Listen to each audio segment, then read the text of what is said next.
প্রতিটা সৃষ্টি আল্লাহ পাকের এক একটা মেসেজ দেয়। ঠিক মেয়ে মানুষও একটা মেসেজ দেয়। কি মেসেজ? আল্লাহ পাক মানুষকে সবচেয়ে সুন্দর করে সৃষ্টি করেছেন, আর মানুষের মধ্যে মেয়েদেরকে সবচেয়ে বেশি সুন্দর করে সৃষ্টি করেছেন। আল্লাহ পাকের সবচেয়ে সুন্দর সৃষ্টি হচ্ছে মেয়েরা, এবং তারা খুব নরম হয়, নরম। 4টা মূলনীতি মেনে কাপড় চোপড় পরবেন। আপনার কাপড়টা এমন হবে না যেই কাপড়টা পরলেও অঙ্গ প্রত্যঙ্গ দেখা যায়, বোঝা যায়, এমন হবে না। কাপড়টা এমন হবে না এত টাইট ফিটিং যে আপনার অঙ্গের উঁচু নিচু অবয়ব বোঝা যায়, এমন হবে না। কাপড়টা এমন হবে না যেটা অমুসলিমদের পোশাক, আর কাপড়টা এমন হবে না যেটা পুরুষদের পোশাক। এই মূলনীতিগুলো মেনটেন করে কাপড় পরবেন ইনশাআল্লাহ। এছাড়াও মেয়েদের কথায় পর্দা আছে, চলনে পর্দা আছে, ওঠা বসায় পর্দা আছে। নামাজ পড়ার সময় তাদেরকে কিছুটা শালীনভাবে নামাজ পড়তে হয়। তাদের চোখের দৃষ্টির মধ্যে পর্দা আছে। এগুলো কে শিখাবে এখনকার মেয়েদেরকে?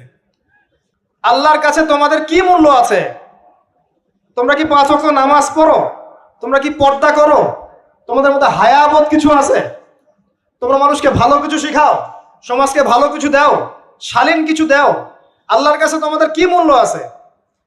নবী সাল্লাল্লাহু আলাইহি ওয়াসাল্লাম তো জাহান্নাম দেখে সেই কথাটাই বলেছেন, আমি জাহান্নাম দেখে আসলাম, সেখানে বেশিরভাগ অধিবাসী হচ্ছে মেয়ে, নারী। কি কারণ? তারা এমন কাপড় চোপড় পরে বাইরে ঘুরতো যেই কাপড় পরেও তারা নগ্ন থাকতো। আমি কি ব্যাখ্যা করতে হবে? আপনি দেখতে পারেন না?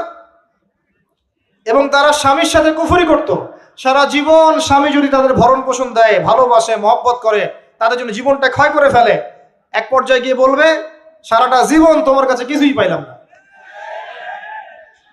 বাস্তব। এগুলোর কারণে মেয়েরা বেশি বেশি জাহান্নামে যাবে, এবং তারা মানুষ মারা গেলে মাতম করে, বুক পিঠ চাপড়ায়, এই কারণে যাবে, এবং তর্ক লাগলে অভিশাপ দেয় বেশি, এই কারণে যাবে।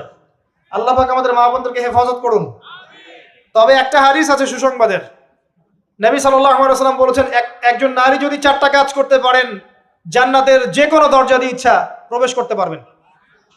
1 নাম্বার 5 ওয়াক্ত নামাজ, 2 নাম্বার রমজান মাসে সওম, 3 নাম্বার আপনার লজ্জাস্থানের হেফাজত অর্থাৎ খাস পর্দা, এবং 4 নাম্বার আপনার স্বামীর আনুগত্য।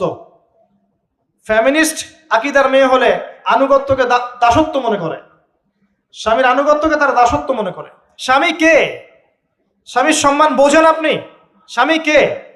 যার ব্যাপারে নবী সাল্লাল্লাহু আলাইহি ওয়াসাল্লাম বলেছেন, আমি যদি আল্লাহ ছাড়া অন্য কাউকে সেজদা করতে বলতাম, তাহলে মেয়েদেরকে বলতাম তারা যেন স্বামীদেরকে সেজদা করে। আপনাকে আমি কিভাবে বুঝাবো স্বামী কে? স্বামীর মর্যাদা কোথায়?